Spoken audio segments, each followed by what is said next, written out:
Hey Grace, how are you doing? It's been a long time since we last spoke. I was just wondering if you were well. Dave? Yeah, it really has been a long time. I'm fine. I'm doing much better without you. So what do you want? You've got a lot of nerve talking to me after everything you did. It's already been months since you left, and you suddenly want to have a chat?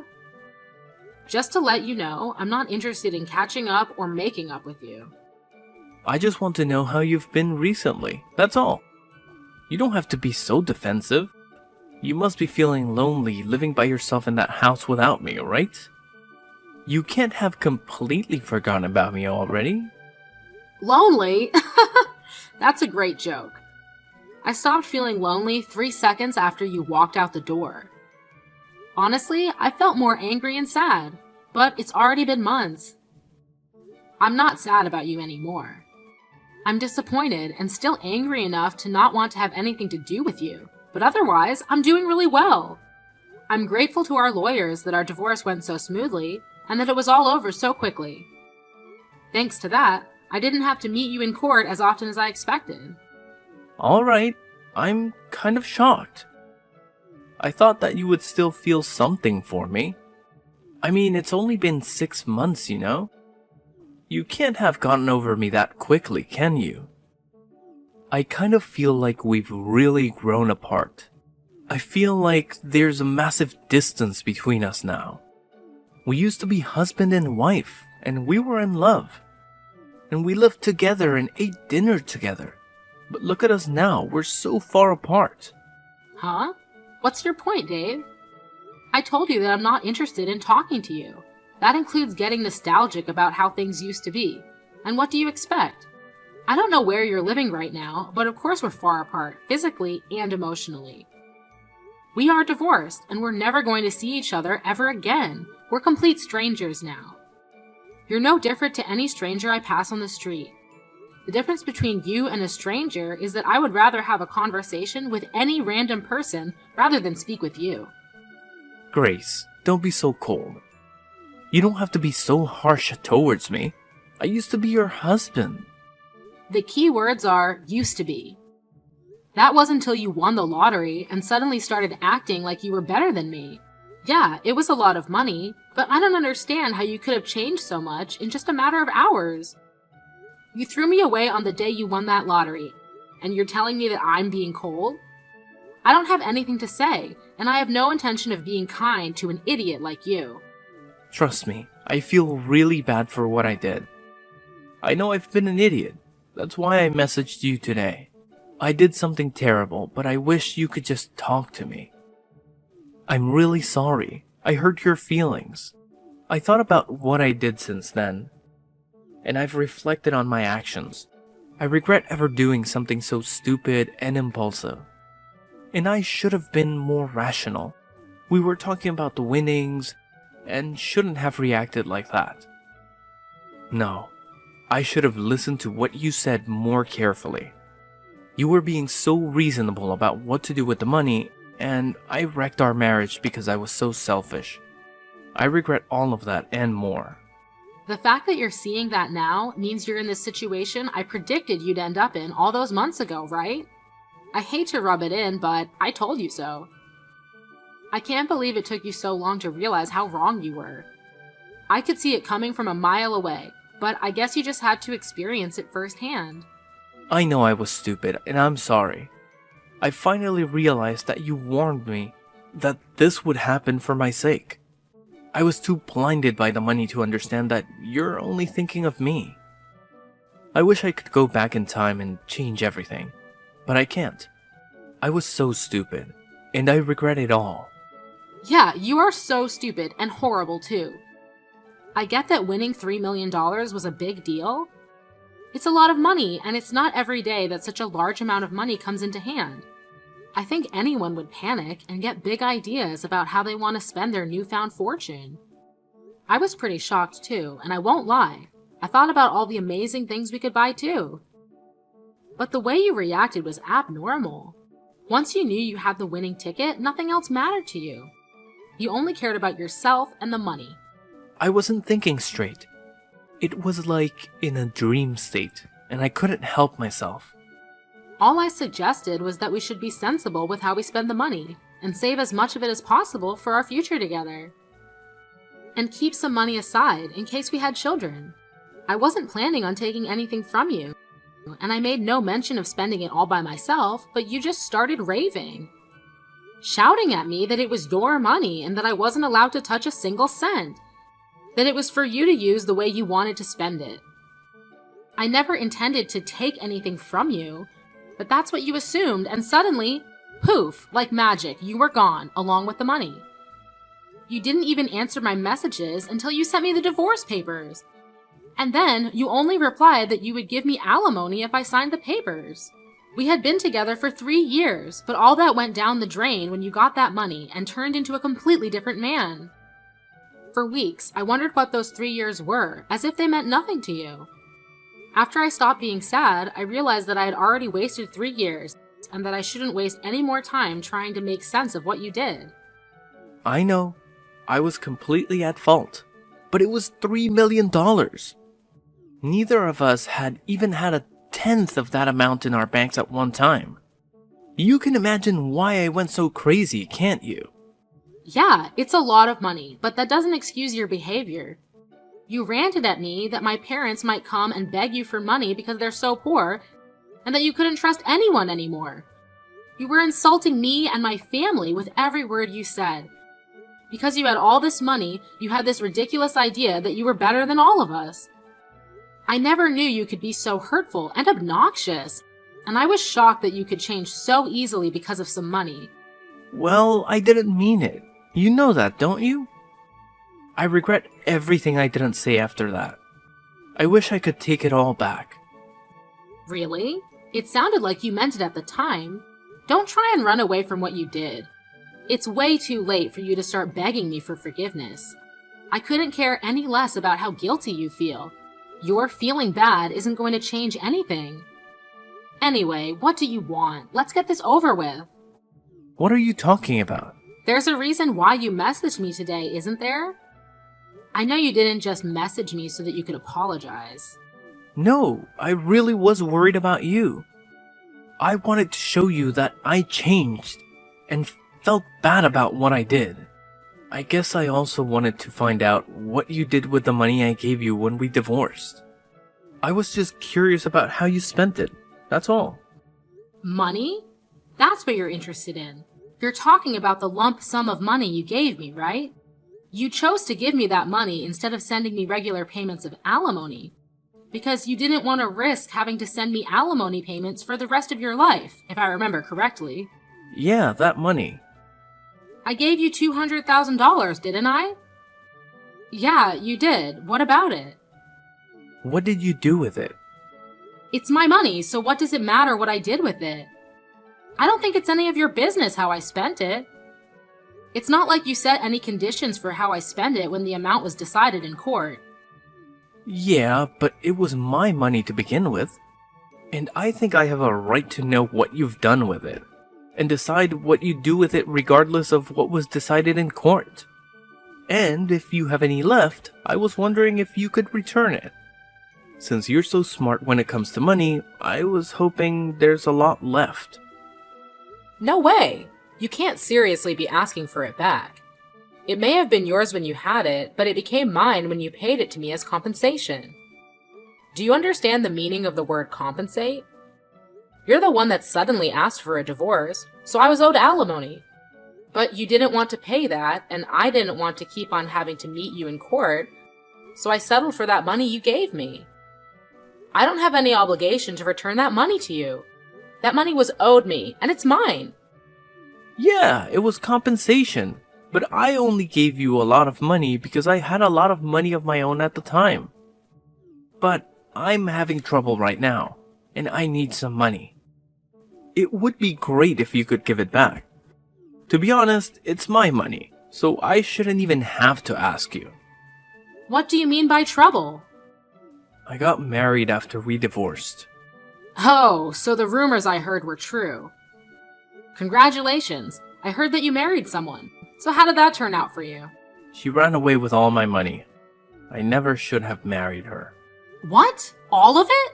Yeah, can you believe it? It was $3 million, so I thought that I didn't have to worry about any of that for the rest of my life. And I thought I could live like a celebrity. So I resigned from my job and had a house built for me and my new wife. We filled it with designer furniture and everything. We even had a bowl put in. We were living the perfect life together until one day she suddenly asked for a divorce. After the divorce was finalized, I realized that all my money had been transferred to her bank account, and she was gone. We were divorced. My account was empty, and she had disappeared. She even told her lawyers that I've been cheating on her, even though I've never done anything like that. I'd already lost $1 million in compensation during the divorce for an affair I never had. And she took the rest of what was in my account without me even realizing it. I don't know where she is, but the last I heard, she was living in a penthouse apartment abroad. You said you never cheated on her, but she managed to win the court case. That must have meant that she had enough evidence to argue for compensation. You can try to act a victim all you like, but in the end, it was your own fault. Your own irresponsible actions brought all this upon you. Yeah, fine. She got pictures of me with another woman, but how is this fair that she gets my $1 million in the divorce? It's my money. So you did cheat on her after all. You're a pathetic excuse for a husband. Yeah, alright. Say all you like. Anyway, that's not my point. I've explained why I need the money. Can you give me back the money I gave you? I need it right now. My ex-wife got the house in the divorce too, so I don't have anywhere to live. She's not even using it. She's abroad, but the woman bought it out for sale. I was kicked out of my own house so that she could sell it and take more money from me. Grace, you're still living at the same place we lived in when we were married, right? Can we live together again? Excuse me? Are you asking if you can move in with me? Let's just forget about everything that happened in the past and live together. I want us to start over. I'll be a better husband this time, even if we don't have $3 million. I know we can be happy together. I still love you. We can work through this together. I swear, I'll make you happy this time. No way! You must be out of your mind. It's disgusting how you think that you can slither your way back into my life again. We are over, and we are never getting back together. Ever! The divorce was finalized, and I'm free of you. I don't have anything else to say to you. Plus, I've already moved out of that house and sold it. I'm living somewhere else. What? You moved out? Where are you living now? Are you still close by? I'm not giving you the details of where, but I'll tell you a little about it.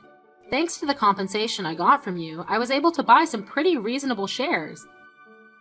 I had to be patient, but it went really well. I managed to earn a profit from it. You bought shares? I never knew that you knew how to do that kind of stuff. Why didn't you tell me when I had $3 million? We could have made an even bigger fortune. Don't be stupid, Dave. It was beginner's luck. And of course, I didn't put the entire $20,000 you gave me into buying shares. I invested a reasonable amount and got lucky. Once I made a decent profit, I backed out and put all the money I made into a savings account. Right now, I'm working full-time and using the money I saved up to live a little more luxuriously. I buy organic and I spend money on the things I love and enjoy. But I still have money saved for a rainy day. Thanks to that, I was able to get a penthouse apartment in a really lovely area. It's not filled with designer furniture, so it might not be as fancy as the place you had, but it's home. I realized early on that it was dangerous to impulse buy when you have so much money at your fingertips, so I try to only buy what I need or really want. I'm doing really well at work too, so everything is going perfectly. Smooth sailing. I was being serious when I said I was doing better without you. Honestly, I'm grateful that you won that lottery, and I'm glad you told me you wanted a divorce when you did. If you hadn't, I would have been stuck with you. You're living in a penthouse apartment too? You're kidding. I never imagined that you would end up being so successful. It's only been 6 months since we divorced. But that's my money you're standing on. You and my other exes, you're both living in luxury thanks to me. It's money we were owed. I didn't know what to say about that money she took from your account, except maybe that it was just karma coming around to bite you in the ass. By the way, how much money do you have saved right now? About $200? You can't be serious. You're turning 36 this year, aren't you? You don't have a place to live, you're unemployed, and you only have $200 saved? I would sympathize, but I know that it's all your own fault. What are you planning to do from now on? I was just kicked out of my own house last week. I haven't been able to find a job yet. I thought that I could sell the house, but my other ex got it in the divorce, so I don't have anything worth selling. I already failed one job interview, and I didn't know what else to do. So I decided to message you, hoping that you could help me. What about your parents? Why don't you ask them to let you stay with them while you find a place of your own and a job? Some idiots in my parents' neighborhood found out that I won $3 million and started harassing my parents. Most of it was really childish, throwing toilet paper around. But they were getting death threats in the mail and stuff too. Some magazines are asking for interviews non-stop. My parents ended up moving away when they cut ties with me. I need your help, Grace. I don't have anyone else. You're the idiot, Dave. That's the main reason why I warned you about bragging about your win to everyone. Just because you won $3 million doesn't make you better than everyone else. I told you that you shouldn't get carried away, didn't I? But you didn't listen, and you lost a lot of friends and made a lot of enemies in the process. I know. I regret a lot of what I did. I regret not listening to you the most, because none of this would have happened if I just did as you said. That's why I want to get back together again. I need you to keep me in check. Sorry, Dave, but I'm not interested in being your babysitter. We're never getting back together. There's not even a 1% chance of it happening. Why not? I'm not asking you to be my babysitter. I want us to be husband and wife again. We didn't get divorced because we stopped loving each other. You still love me, don't you? We can get back together again. You must be joking. You're the only one that thinks we still have a chance. I don't know whether you actually still have any feelings for me, or if you're just saying all this because you want money. But either way, it doesn't change how I feel about you. The second you said you wanted a divorce, I hated you from the bottom of my heart. You chose your money over me. You made that really clear during the divorce. Now I'm indifferent. I couldn't care less about what happens to you. Don't say that. That hurts more than being told you hate me. Please, I'm begging you for help. Could you at least have some pity for me? I need your help. We used to be married, remember? We spent 3 years living in the same house. We can forget about everything and start new things together. No thanks. You're the one that asked for a divorce despite 3 years we spent together, so don't bring it up as a reason to get back together. Then could you at least lend me some money? That's all I ask for. You said you've got money saved up. You can spare some, can't you? You made that money because of the money I gave you. You owe me. Come on, I don't even have a place to live. I'm begging you, Grace. Help me out. I don't have anyone else to turn to. I don't have any obligation to help you. You won $3 million, and you told me that you didn't trust me with your money, saying that I might waste all of it on shopping sprees. Only God knows where you got the idea that I would do that. You said you wanted to spend it how you liked and demanded I sign the divorce papers. And you left, taking all of your money with you. Well, I'm telling you now that I'm free to spend the money that I have however I like, including the money I got as compensation. I don't have a single cent to give you. Then what am I supposed to do? The reason why you have so much money right now is because of the money I gave you. Don't you feel any gratitude towards me? You could at least give me something as a thanks. It's not fair that you're living in a penthouse apartment and have money saved, and still have a job. I don't have anything. How can I accept that? Why should I care whether you accept it or not? You were living in a house filled with designer items and lived the celebrity life for a few months, didn't you? I hear that your new wife was quite beautiful too. You didn't have to work and spent your days relaxing, sleeping, and eating, I guess. Do you remember what you told me when you left me? You said that you were rich and that you deserved better than a boring old woman like me. Even though we're the same age. Even though you would be just as boring without that money. You said that you were going to find someone younger and prettier. Someone that would suit your newfound fortune. Did you think I would forget that you said that? I don't remember saying anything like that at all. But I am sorry, I really am. I wasn't myself then. I didn't think that at all. I've never thought anything like that. You didn't think I was being serious, did you? Ever since we got divorced, I've been thinking about you. I just want to get back together. I realized after spending a few months living with my other wife that the only one for me was you. I need you, Grace. Really? Do you need me? Thanks, I'm so flattered. Is that all you have to say? I'm begging you here. Just listen to what I have to say, please. Can't you be a little interested just for a minute? I just need $1,000, that's all.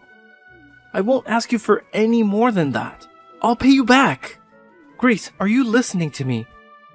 If I have $1,000, I can buy lottery tickets again. I'll win a fortune, and I'll be able to give you all the money you want. You've got to be kidding. I guess it's true that money drives people crazy. You hear a lot in the news about how people spend their winnings on something ridiculous, but I think you've outdone all of them. I've never heard of anyone that had to beg their ex for money to bet their chances on a second win. If you think that's the way out of your problems, then there's no helping you. What do you mean there's no helping me? You can help me. I just need money. We can fix everything if we get back together and help each other through this. I want to start over with you. I love you. Don't you love me back? Don't you feel sorry for me? You don't love me. You just love that I have something you don't. My money. And I don't need anything to be fixed.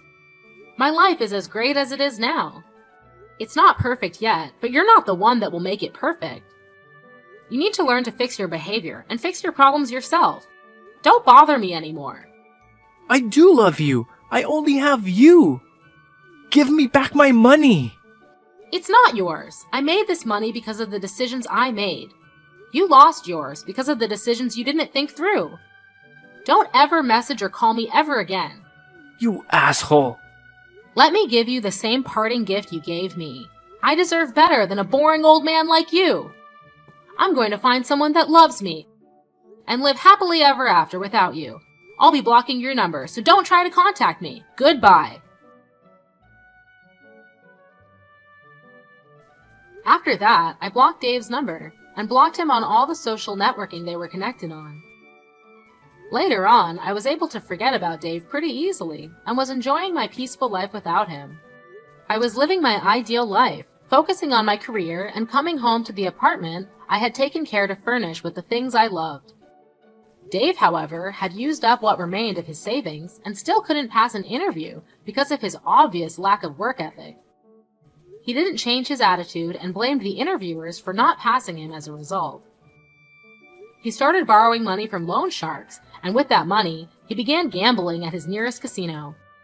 Of course, it wasn't that easy to make a fortune, and the gambling only made his debt bigger and bigger. He was digging his own grave, but he still didn't change his attitude after realizing how big his debt had gotten. He became desperate, but instead of trying for another job interview, he tried to steal money from a convenience store and was caught by the police. I found out about Dave's arrest on the morning news, but was too indifferent to care. I only remarked that money really does drive people crazy, and went on about my day as I usually would. All in all, Dave was just another stranger to me now. Screw him!